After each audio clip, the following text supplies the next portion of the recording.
अखियां में कजरा लगाला मोर करे जाहो, बाबूजी किसान दादाजी हमर दरोगा हो। अखियां में कजरा लगाला मोर करे जाहो, बाबूजी किसान दादाजी हमर दरोगा हो।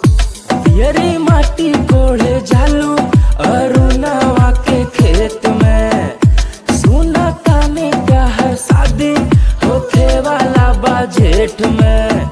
जाए से पहले गो चुम्मा हमके दे जाओ।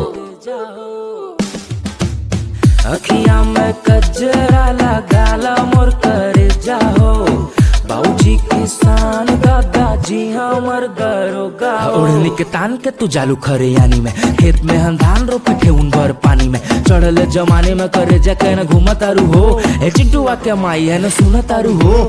देखा अपना बेटी के बिगड़ गइल बिया, इ तो बाढ़ के पानी के लखा बढ़ गइल बिया।